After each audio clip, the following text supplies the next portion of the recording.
beyond. Let's start tonight with a run through the markets here for you. So Nigeria's SEC has basically approved MTN Nigeria's application to list by introduction. So the plan in a nutshell is to list about 20 billion shares valued at around 80 to 90 or so naira per share. So Nigeria and its 58 million clients, they account for roughly a third of MTN's annual profits, but it's been a deeply problematic market in some respects. MTN's expecting this valuation to give it a market cap of roughly $5 billion. But remember, it's listing in a bear market. The BOS over there is down at 0.45% today, and it's continued to decline they were seen since the middle of February. Here's what's coming up tonight. Voters in South Africa cast their ballots amid disillusion about the state of the economy. Yet again, we're asking what exactly is the true value of the Kenyan shilling? And Iran threatens to lift restrictions on uranium enrichment as tensions with the US mount.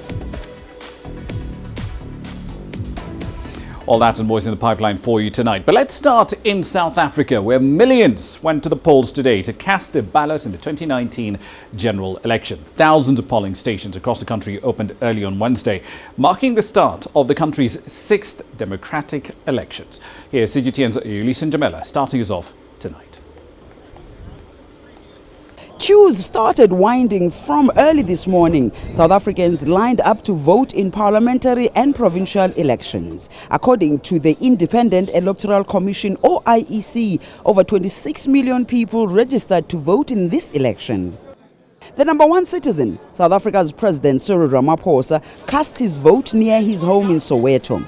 It was a media scramble as the president arrived at his voting station, with onlookers also interested in catching a glimpse of the president. The response of our people to voting is just amazing. The nation and our people are energized to cast their vote, and they can see that with their vote, they are heralding a new dawn, a new beginning. A period of renewal, and it's also a period of hope. The confidence that is just being emitted by our people is just amazing. This is a vote that reminds us of 1994, because in 1994 our people were just as excited as this, because they were heralding a new period, a new future for our country. South Africans showed their keenness in having their voices heard. That's the only way we can ever have a say in what goes on in our country. I think a lot of people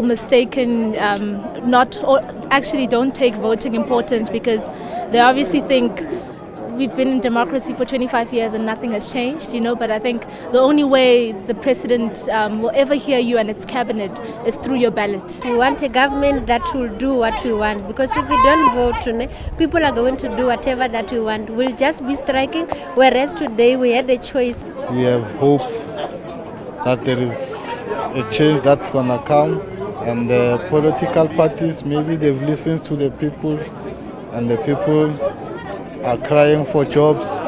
The governing ANC has won every parliamentary election since the end of white minority rule in 1994. Opinion polls predict it will again win a majority of the 400 seats in the National Assembly. But analysts predict the party will lose some support. The IEC says the election day has largely been smooth, except for protests in some voting stations. Sporadic incidents have also been reported from around the country. As the election winds up, all eyes are now focused here at the IEC's National Results Center. Political party leaders are already trickling in. They want to see for themselves how their parties have fared during this election. Ulysses Jamela for CGTN in Pretoria, South Africa. All right, then, let's get you a view of what exactly has been happening on the ground today. CGTN's Robert Ngile is part of the team covering these elections. He joins us from the port city of Durban. Robert, paint us a picture here. What was voting like in Durban today?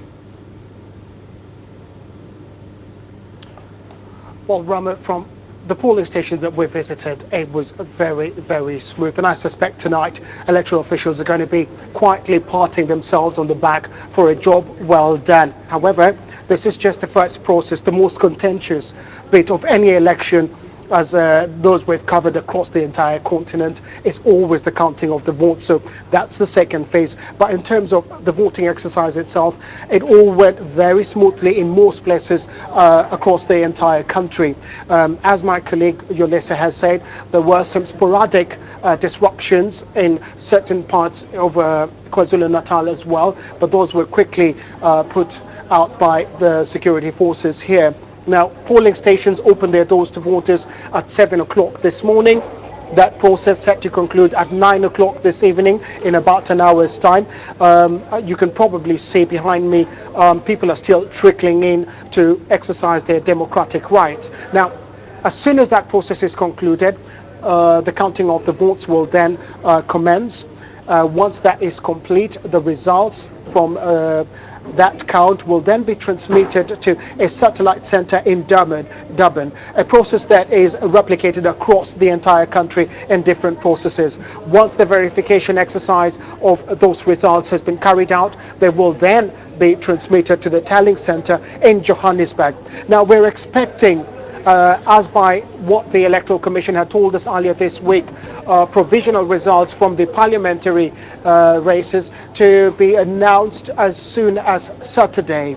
But so far, so good. It has been a very, very smooth process in all the polling stations that at least we visited today. Ramah? Right, so ahead of this election, the South African National Defence Forces, they were deployed to parts of KwaZulu-Natal province and the northwest as well. Was it an effective deterrent to the political killings that we've seen in that area, especially in the run-up to these elections?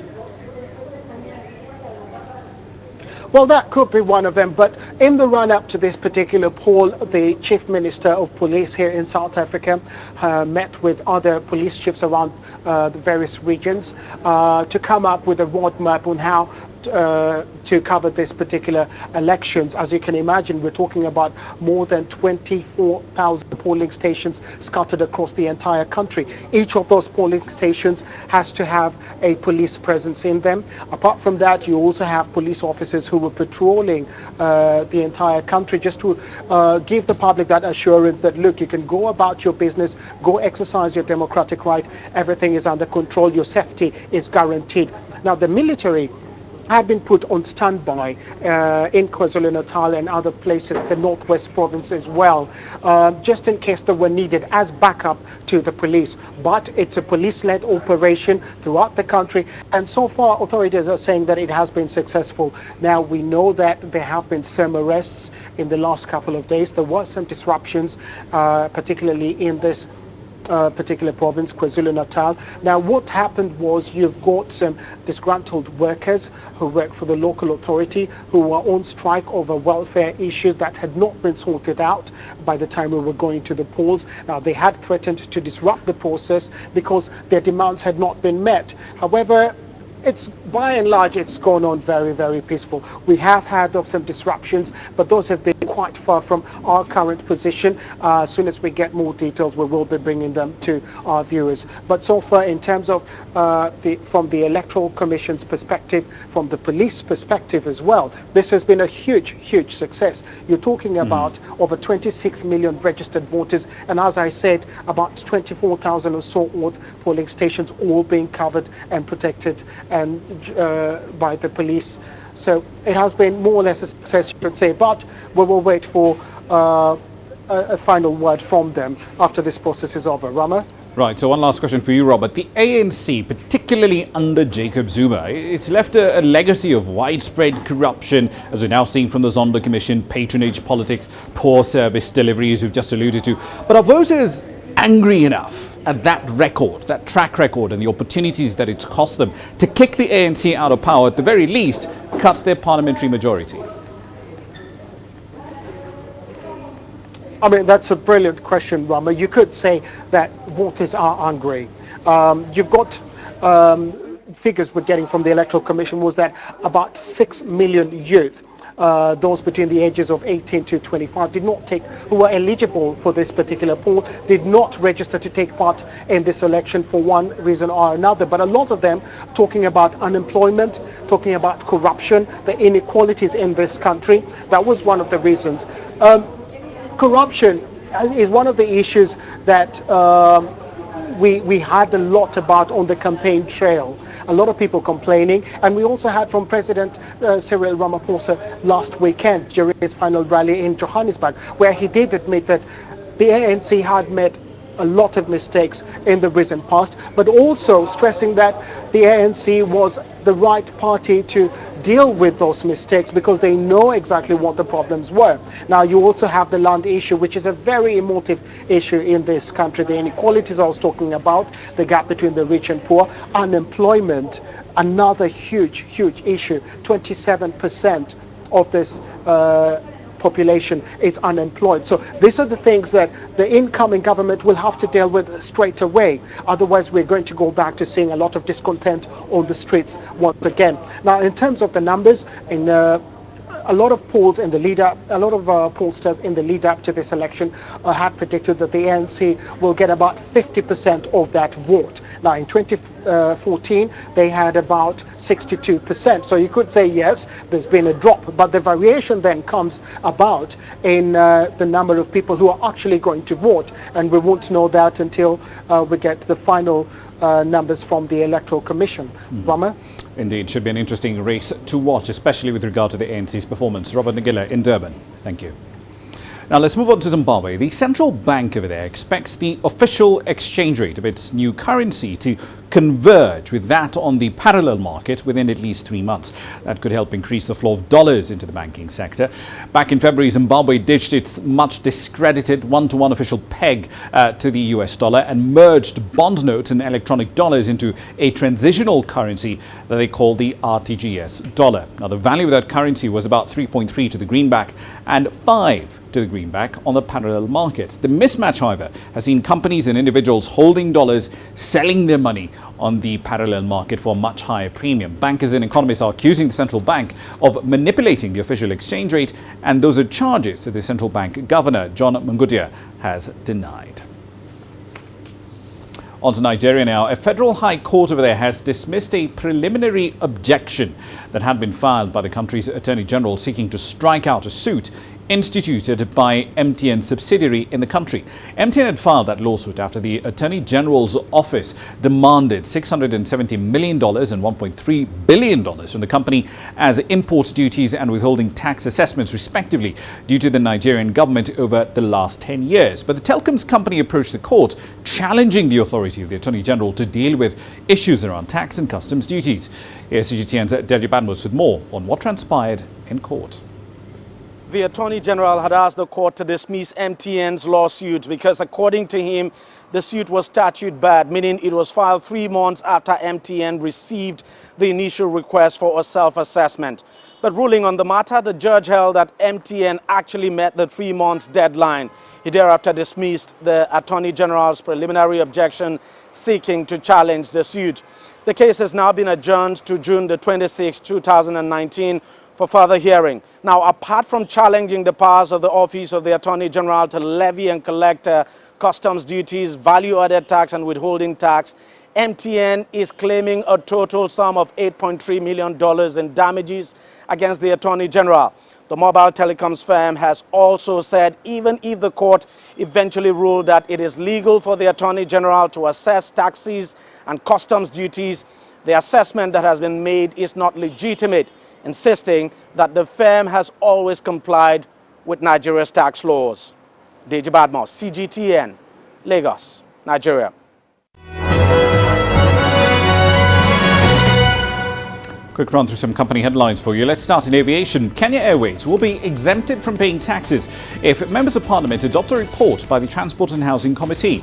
That committee also backed the Public Investment Committee in rejecting the bid by KQ to take over the operations of Jomo Kenyatta International Airport. Part of the proposal included nationalising KQ, which would see the government effectively paying off all the debts that the carrier has due to a range of banks. The French oil and gas multinational Total is set to buy the African assets of Anadarko Petroleum. Anadarko is an international oil firm headquartered in Texas for about $8.8 billion. So Total will buy the assets from Occidental Petroleum, which has just won a bid to acquire Anadarko for about $55 billion. Occidental Petroleum was in a bidding war with Chevron, another oil giant, to acquire Anadarko.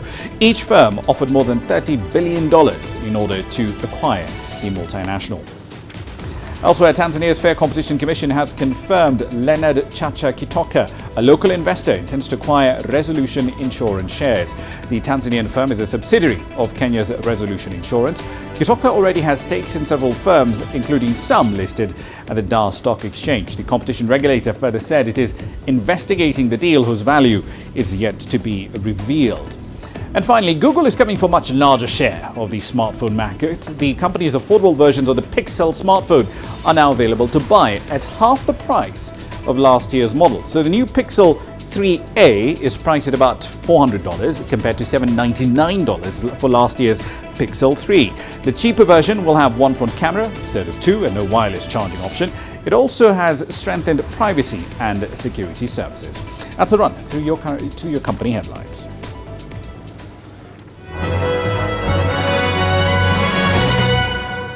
It's time for a short break. You're watching Global Business Africa. Here's what's coming up next.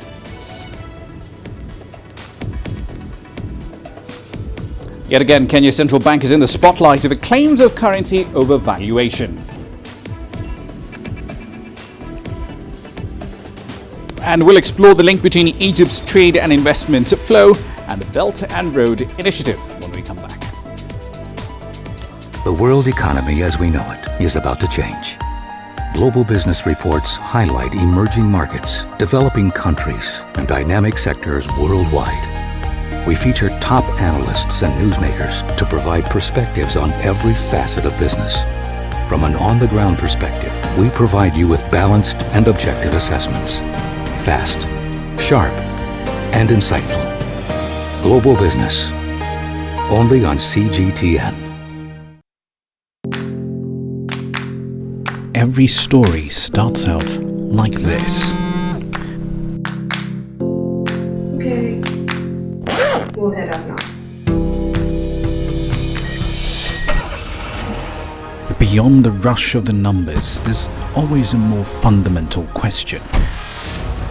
What happened? Who has been affected? When market-moving decisions are made, who's responsible? And why? Let's get some reaction on ground. Joining us in Johannesburg is Sutra Nairobi. Hello, Nairobi. This is how all stories begin. See how they end. Only on Global Business. For lucrative economic data out of the country, the country's foreign currency reserves. With a dedicated and diverse team of anchors, CGTN now brings Africa to the palm of your hand. I'm Penina Karibe in the heart of Nairobi, which is bustling. From everyday heroes to the continent's most powerful figures, we bring their voices to you. We haven't changed. And this is something most of us are very excited about. We bring you news that's changing perspectives.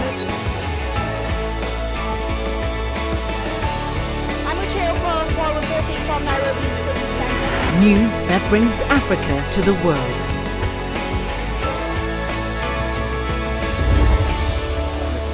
CGTN. See the difference.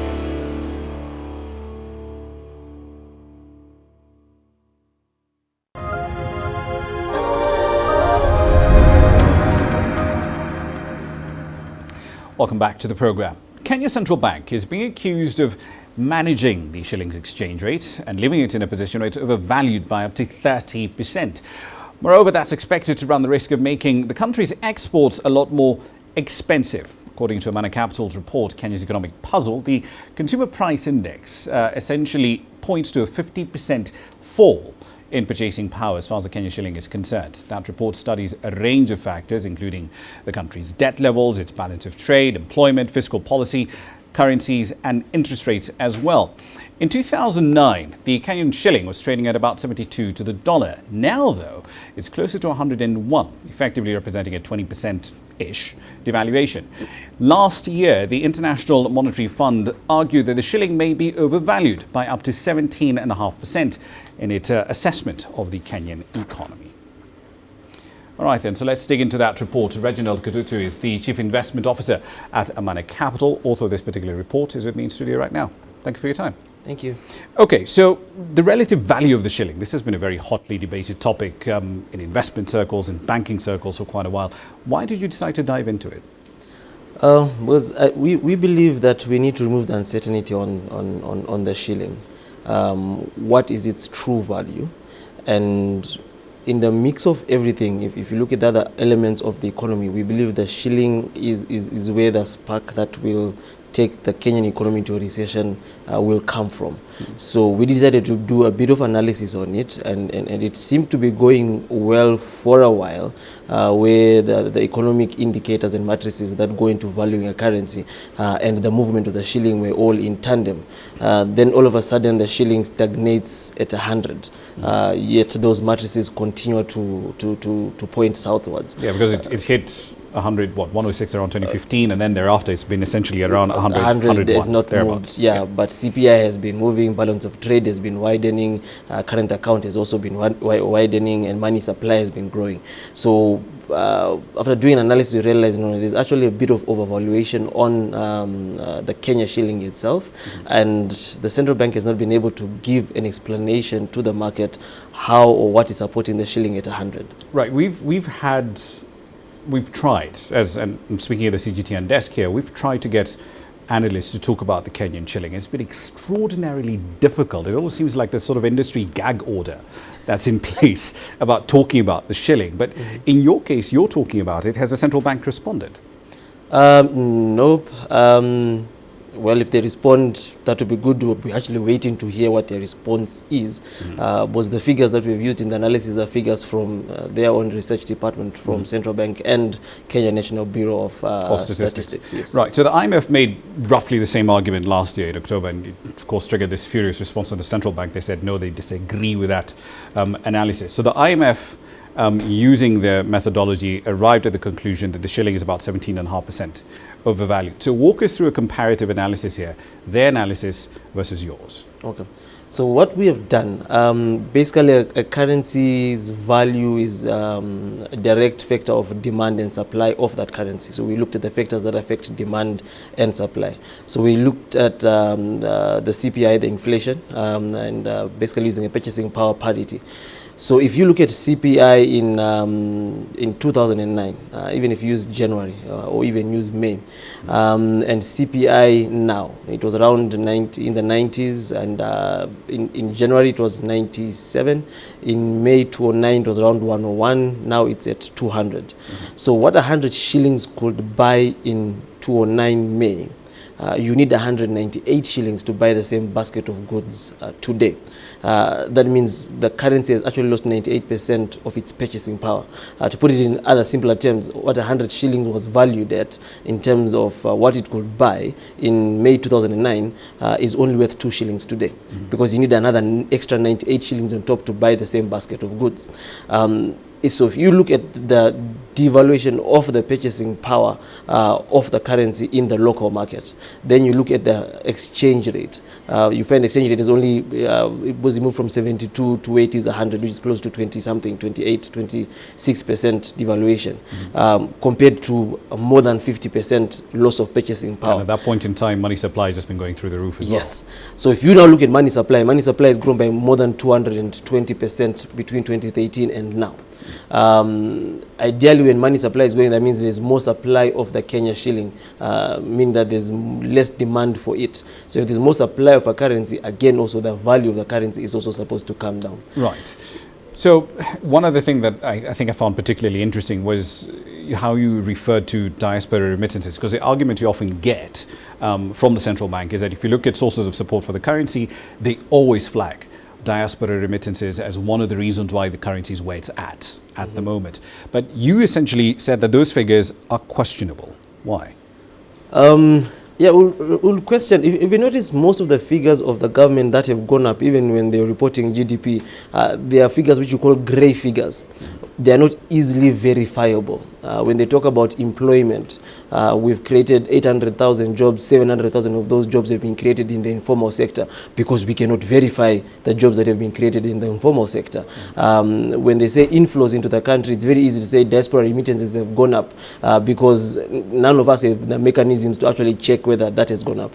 I find the figures questionable. I mean, surely they'll be able to say, look, we've seen X amount of cash coming in through the banking system, and the banks report those returns to us. But most of that money doesn't come through the banking system. It most comes through Western Union. Now they claim that because M-Pesa is also doing international, the money is, that's why Kenyans are sending more money back home. And I'm thinking, if someone was using Western Union, you won't send more because there's now M-Pesa. You must just probably reduce what he sends with Western Union and moves it to M-Pesa. If you look at the point where diaspora remittances actually shot up, it was around the Supreme Court ruling in 2017, which is already suspicious in nature. If you look around August, September 2017, all of a sudden, the month-on-month diaspora remittances shot up, and they remained up at that level. But even with the diaspora remittances, if you look at because now you're looking at balance of payment to support the shilling, we have exports of 500 billion roughly in 2018. Add the 240 billion they claim came in diaspora remittances, you are at 700 and something billion. Add in all the other income that you get, you're not even at a trillion. Because even our fixed income doesn't get that much cash. Exactly. And investors have been cashing out of the NSE 20 as well, progressively selling down their stocks. Yes. That's money going out. That's money going out. We have imports of close to 2.5 trillion, and we have a foreign debt of close to 2.5 trillion. That's already 5 trillion in terms of foreign outflows in terms of demand for the dollar. So even if you look at the balance of payment position, there is still more demand for the dollar than for the shilling. The current account that they always say that is narrowing, and that's why the shilling has been able to remain stable. It is a bit foolhardy to keep on using GDP as a denominator on the ratios that we use to analyze the economy, because the GDP figure is inflated. So when you say current account deficit has narrowed, they're looking at current account deficit to GDP. But if you look at import to export, the gap between import and exports has widened by close to 24% between 2013 and now. Right. So there's a general more demand for the dollar, even on the balance of payment side. The primary account, which they use to measure diaspora remittances, if you look at the credit and the debit side, the debit side is double the credit side, meaning that we pay out more in interest, dividends, and whatever than what we get in. To their credit, and we're going to try and play devil's advocate here, but we've got $52 billion in debt as we speak at this point. Well, it's probably higher than that because we've got Eurobond 3 coming along, and we understand that's a 12-year note and a 31-year note that's being pitched to the market.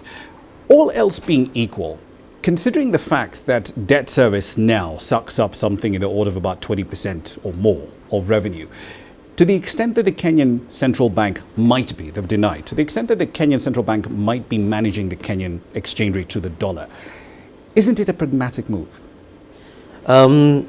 Just to keep a lid on debt service costs. Yeah, they actually don't have a choice. They have to keep it around that range.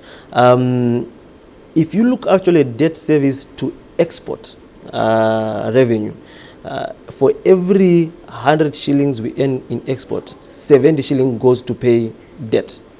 If the Kenyan shilling moves from 100 to even 105, the burden of debt service will skyrocket, and literally we'll find ourselves in a position where we'll actually have to default or have to restructure. So they have to keep the shilling there, unfortunately, for the sake both of the foreign debt that they have, and they might have to keep it there for quite a while. Though our thought is if other measures are put in place, especially increasing interest rates to attract in more foreign currency, pushing more money to the agricultural sector to increase the value of exports so that you earn more foreign currency, you can be able to, in a controllable way, let the shilling go to where it is supposed to be. So essentially give it a gradual soft landing. Yeah, gradual soft landing. And I would advise that they do that themselves, because at some point market forces will actually move the shilling where it will be, and they will not be in control. All right, we'll leave it there for the time being. Reginald, thank you very much. You're welcome. Appreciate your time. Okay then, so let's focus on matters in North Africa. Egypt's government has announced a number of deals signed with China during the latest Belt and Road Forum in Beijing. The two countries have witnessed stronger ties in the last 4 years, with trade and investments more than doubling. CGTN's Yasser Kim running us through the deal signed at the forum. The summit in Beijing has provided support for Egypt's developmental plans. Both sides signed a $3 billion loan deal to fund infrastructure and real estate projects in the under-construction new capital in Egypt. China also plans to invest in renewable energy. An agreement was signed for a silicon factory to produce solar panels. It's going to be the first factory to produce all stages, starting from the sand preparation up to the final product here in Egypt. It's important because of the transfer of high-technology components. Egypt is targeting renewable energy to cover 20 to 25% of its total energy resources in the next few years. Telecommunications is another sector that witnessed bilateral cooperation through Huawei. Huawei is going to launch the 5G service in Egypt during the African Cup of Nations in June.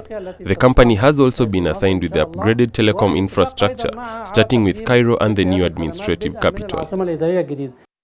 Chinese clothes manufacturer Handa has also signed up to establish a factory in Egypt. These deals come in the backdrop of the Belt and Road Initiative launched by President Xi Jinping to foster international trade and investments. The deals signed in Beijing are proof of the importance of the Belt and Road to Egypt, and that the summit in Beijing was not just about meetings, but about concrete results on the ground. Yes, Hakim for CGTN, Cairo. Over in Cotonou, the economic capital of Benin, China has established an economic and trade development center. That facility is meant to promote trade between the Asian powerhouse, Benin, and other West African countries. Here's CGTN's Alexandria Majala with more. In the heart of Benin's Gani shopping district stands the Chinese Center for Economic and Commercial Development. The multi-purpose building, sitting on 1 hectare of land, has several shops and warehouses and was funded by China. The center is expected to foster trade between Chinese manufacturers, Beninese, and other West African economic operators.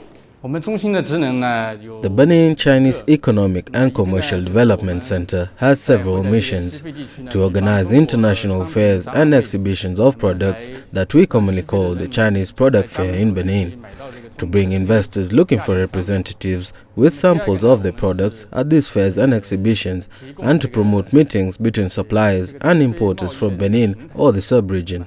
We also want to finance imports from China. Many Chinese entrepreneurs are embracing the center. My company is here because the Benin Chinese Economic and Commercial Development Center enables Chinese companies to operate in Benin. The platform helps the Chinese to easily set up their businesses. The Benin Chinese Economic and Commercial Development Center also offers employment opportunities to Beninese and other West African youth. The center is already doing a lot in terms of reducing unemployment. There are currently about 18 employees from Benin and Togo, and only 3 or 4 Chinese employees. So you can see that the workforce is essentially local. I started working with the Chinese in 2018. I thank them very much for what they are doing in Benin. I have 4 children, and with my salary, I can make a decent living. The Chinese Center in Cotonou has been operational since 2008. The facility, built for $7.3 million, will be handed over to the Beninese government after China uses it for 50 years. Alexandria Majala for CGTN. Right, then you're watching Global Business Africa. Time for a short break. Here's what's coming up next.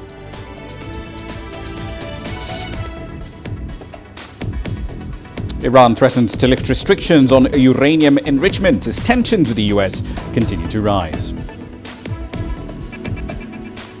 And China's trade data paints a mixed picture with a sharp fall in the trade surplus.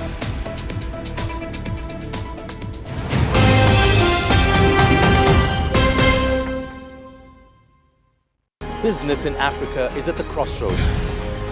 We celebrate those who are adopting and thriving despite the challenges, from grassroots to big businesses. Global Business takes you along for the ride as we track the making of a giant. only on CGTN.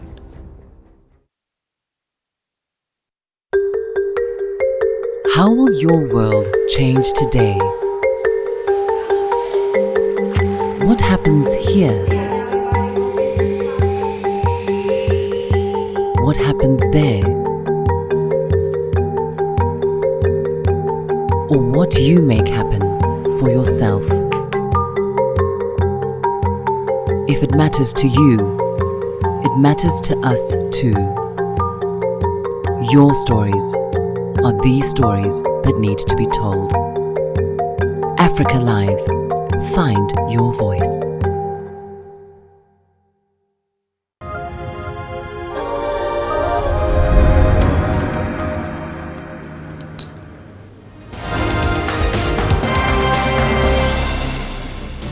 Welcome back. Here's a run through the stories making your headlines at this hour.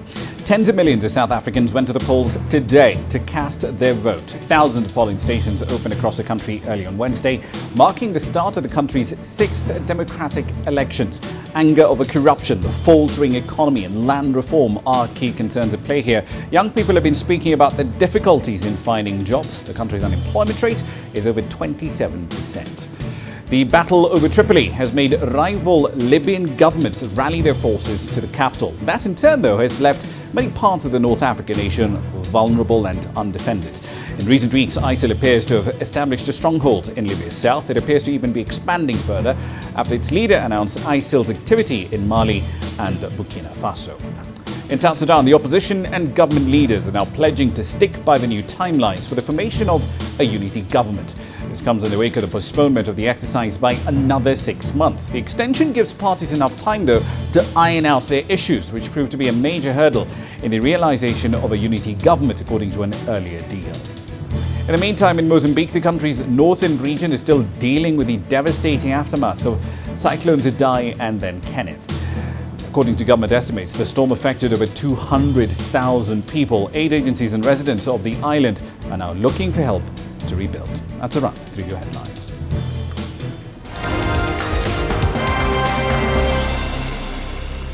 Further afield, Iran says it has, or rather it is going to suspend part of its commitments to the nuclear deal due to the United States reneging on the agreement. President Hassan Rouhani has given signatory countries a 60-day deadline to negotiate new terms for the pact. He made the comments amid rising tensions with Washington. This comes exactly 1 year after the US unilaterally abandoned their international agreement. Their 2015 deal saw sanctions on Iran lifted in exchange for limits on its nuclear program.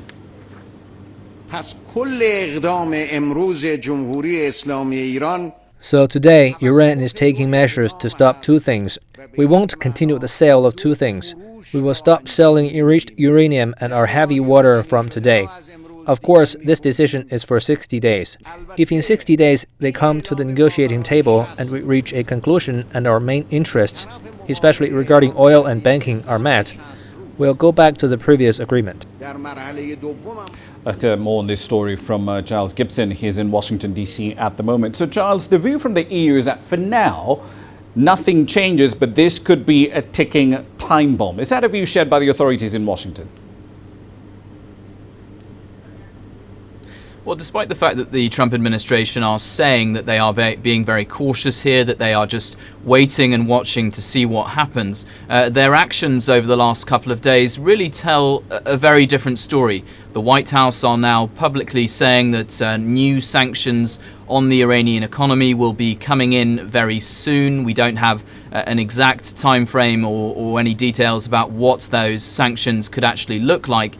And just days before this announcement by Iran, we heard from the Pentagon here in Washington that the US is going to be sending bombers and a carrier group to the Persian Gulf. That's because Secretary of State Mike Pompeo has described a new threat stream from Iran. We don't have any details as of yet about what those potential threats actually look like that are being picked up by US intelligence agencies. Right, so the deal's European signatories are France, Germany, the UK, deeply opposed to the US pulling out of the JCPOA. But in real practical terms, how can they even really shield Iran from US sanctions?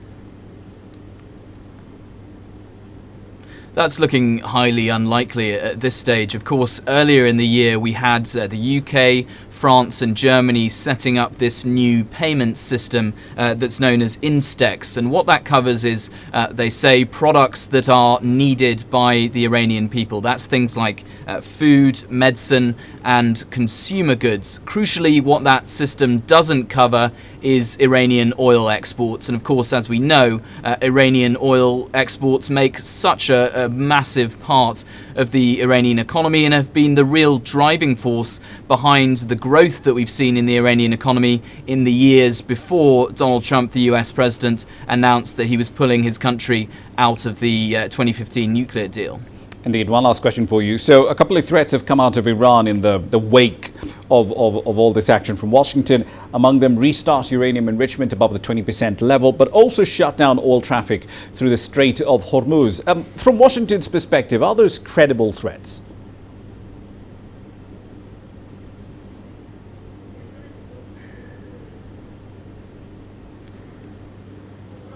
All right, and unfortunately we have lost that connection to Washington. Let's move on though to some macro data. China's trade number does paint a rather mixed picture in April with a sharp fall in the trade surplus. China's customs authorities say the trade structure, in their view, is improving. The surprising trade data comes against the backdrop of anxiety around U.S.-China trade talks. The numbers show higher exports and imports in yuan terms. April's trade volume reached 2.5 trillion yuan. Breaking it down, yuan exports rose 3.1% year-on-year, while imports rose more than 10%. That equals a trade surplus of 93 billion yuan, narrowing more than 40% year-on-year. The Chinese economy started well this year. Foreign trade has steadily improved in quality. Imports and exports continued the upward trend from January to April. Imports increased by 10.3% in April. Converted into dollar terms, exports fell 2.7% while imports rose 4% in April. The long-term improvement of the external environment facing China's foreign trade development has not changed, although it has recently become more complex and severe. Overall, China's foreign trade structure has been continuously optimized and is gradually becoming more quality-driven. The General Administration of Customs said private companies are now taking larger shares in total trade. Michelle Vandenberg, CGTN. Right then, to the ongoing Brexit saga. The UK says it will take part in European parliamentary elections this month, and it will cost the country dearly. The cost is expected to rocket to over $195 million. It's $52 million more since the elections were last held. The decision comes as the Prime Minister is trying to hammer out a draft Brexit deal with the opposition Labour Party. Mrs May said she deeply regretted having to take part in these elections. Analysts are warning that the move could deliver more bruising results to both major parties, as there's very little clarity about how, when or even if Brexit will actually happen. In the meantime, the EU Commission President Jean-Claude Juncker says that the bloc was wrong to stay silent in 2016 during the campaign ahead of the British referendum on membership in the EU. That's because it should have corrected the lies, he says, were being spread by the Leave side. The comments come as Juncker is addressing a news conference after the weekly meeting of EU commissioners. The second mistake I made was to listen too carefully to the British government, Cameron, because the then Prime Minister asked me not to intervene in the referendum campaign. It was a mistake not to intervene and not to interfere, because we would have been the only ones to destroy the lies which were circulated around. I was wrong to be silent at an important moment. And a quick update for you with regard to the question of news coming out of Iran. We understand that the President of the United States, Donald Trump, has issued an executive order effectively putting in more sanctions on Iranian iron, steel, aluminium and copper sectors. We'll of course bring you details on that in subsequent bulletins. Now, household pollution is a serious health hazard in India. India's government in 2016 announced a $1.14 billion project that set out to provide free cooking gas to women and to drive India into being a clean energy country and to reduce pollution across the board. Here's CGTN's Penina Caribe with more on that story. Life for many women changed when the program came into effect. This meant they no longer had to cook with food or charcoal, saving them from the toxic fumes. However, allegations of corruption and bribery have seen many lose out on the chance to benefit from it. I got a connection, but they took it away after 2 months. I was cooking food when they came and took it away. They were demanding $57 for the connection. They threatened me. If I didn't pay, they would take away the connection. I am poor and I can't afford to pay.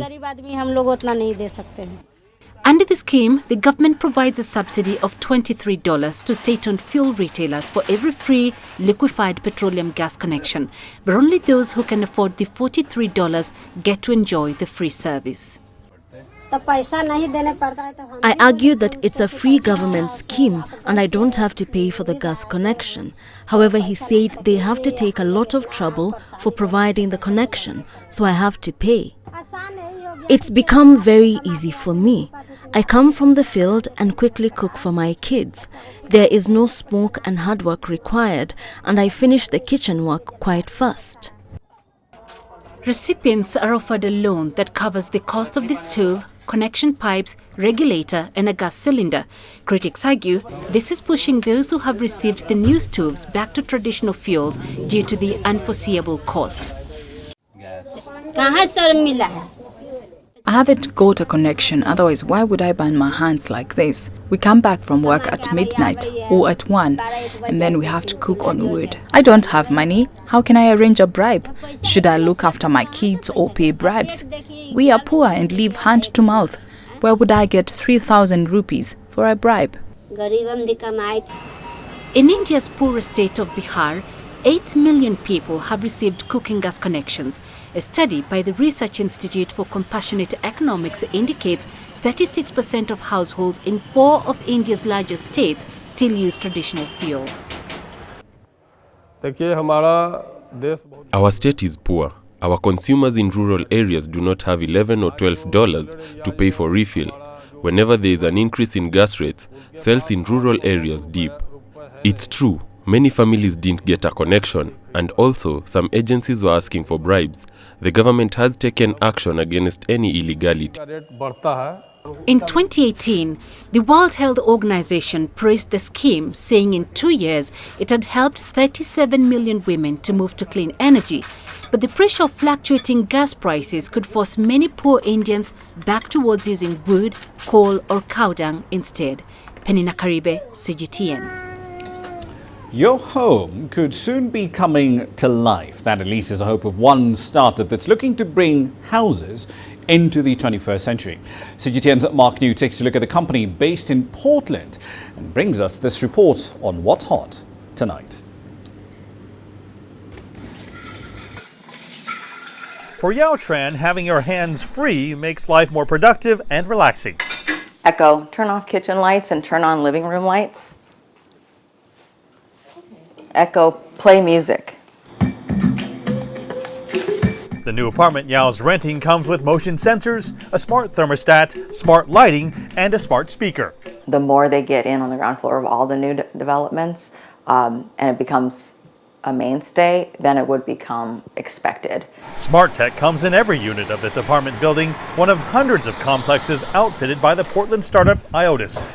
So as you walk in the unit without having to touch a light switch or open up an app, certain things happen. The welcome home story is triggered. So certain lights came on, speakers, TV, in this case, certain lamps.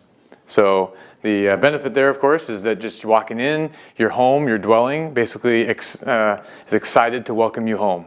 Now in more than 40 markets across North America, IOTIS provides apartment buildings with a gateway that seeks to seamlessly integrate smart tech. That means equipping units with an average of more than 14 different smart features, from switches to security to lighting. So when that resident moves in, they just download the app and everything just works.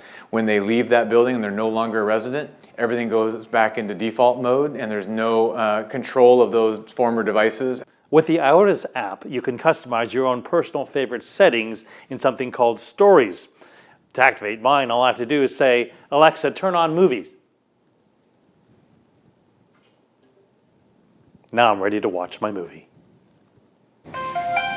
Step inside IOTA's headquarters and you'll see plenty of testing to find out what's really smart enough to make life easier for a potential resident. We're failing if we're just a remote control for a home. We really believe to be a smart home, you need to have a home that reacts around you, and not only reacts around you, but also learns about you. IOTAS is working on taking that concept much further by using machine learning to create what it calls a living profile. We believe that home is no longer four walls and a roof, that it's actually the settings and preferences that you have that you travel with you. So now when you go to your hotel room, it knows that you like your lighting at a certain light level and knows the temperature that you like to sleep at. Steinhauer says IOTAS encrypts user data throughout and has baked in privacy from the beginning. You're taking the company at their word. Where does one company start and one company end? Is it Amazon listening? Is it IOTAS? You don't know. And so there's a big leap of faith for customers. That's not a big deal for me. While IOTAS believes renters and landlords will find immediate value, it's their hope that smart home tech ultimately fades into the background and becomes just a part of daily life. Echo, next track. Okay. Mark New, CGTN, Portland, Oregon. Right, then a quick run through some commodity prices here for you. So Brent crude was up a little bit earlier today, 70.22, up about half a percentage point. We often don't cover maize, at least not part of the softs that we do cover here, but let's do that tonight. There's a vibrant regional market in Southern and Eastern Africa, and the one key supply in that chain is Zambia, but it is expecting a 19 or 16% fall in 2019 output to barely 2 million tons. Despite that, though, they won't have a local shortage. They've got a buffer of about 400,000 tons of grain in hand. Here's what's coming up next.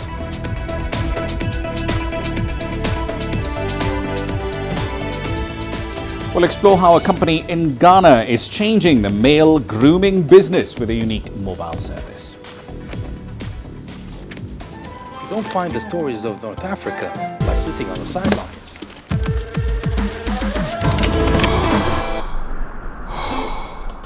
No one else will take you where we can in North Africa. And no one else will show you what it's all about. CGTN, see the difference.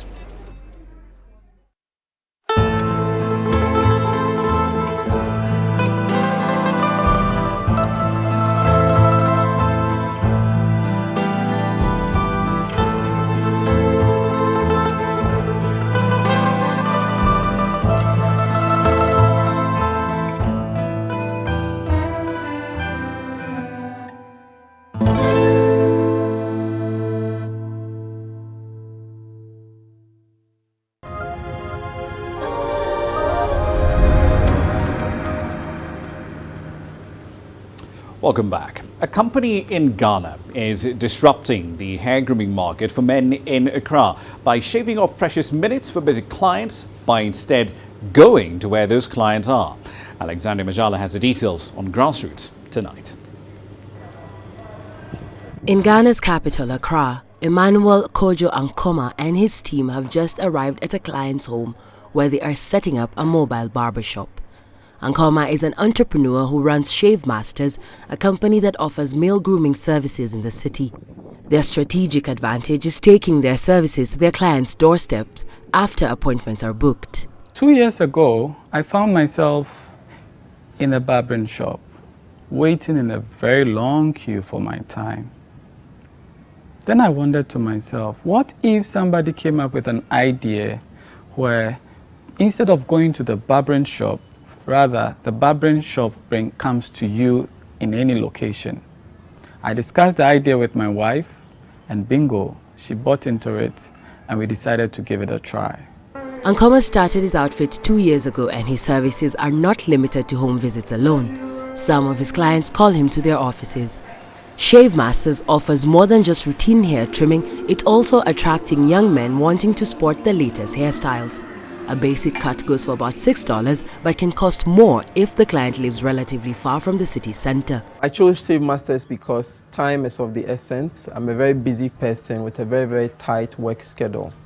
And I do not like to spend several hours in the barbering salon waiting for my turn. Ankoma's ambition is also growing by the day. We'd want to, first of all, saturate the Ghanaian market, have a wider reach within Ghana. And when we have done a good job at that, we're looking at going to other African nations. If people in Ghana are busy and they need our service, trust me, there are other people out there that also need that. So watch us out. The business has grown and now employs 3 barbers and a marketing officer. Ankoma gets most of his clients by word of mouth, but also markets his business on social media. Alexandria Majala for CGTN. Uganda's reproductive health voucher project is helping to improve access to care for pregnant mothers. The project has been dubbed the Magic Voucher. It helps women access antenatal care at a pretty subsidized cost. So far, over 150,000 mothers have benefited from this project. Here's CGTN's Hilary Ayesiga with the details. Harriet Wayonda checks in for antenatal services. But doctors here have discovered she also has malaria, which could affect her pregnancy. She will spend a night at the hospital. In order to manage her medical bills, Harriet has purchased a health voucher. This card is helping us a lot. Even if you don't have money, the health workers will attend to you. A voucher costs about $1.06. The government sells the voucher at a subsidized cost to pregnant mothers. Expectant mothers here can now access care at an affordable fee. Health workers here say the system is helping women have safe deliveries and also reduces on maternal death. The voucher has 4 coupons that caters for all antenatal visits. And each time a pregnant mother visits, a coupon is stripped off. Poor women in the communities have been having a challenge to access maternity services, either from the private or sometimes the public. And so this program is coming to make sure that we remove the financial barrier. We pay for their bills, and they are able to walk in the facility and get a service. Statistics from Uganda's health ministry show that for every southern birth, there are just over 3 maternal deaths. It's now hoped that this new initiative will bring down the numbers. Actually, the number of delivery here on voucher, it goes to 100. That is a month. We can get that. Yeah. The project, funded by World Bank at a tune of $17 million has been running for 4 years now. It's being piloted in the western and eastern part of the country.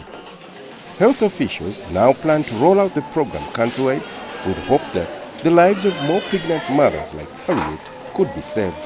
Hilary Ayesiga, CGTN, Eastern Uganda.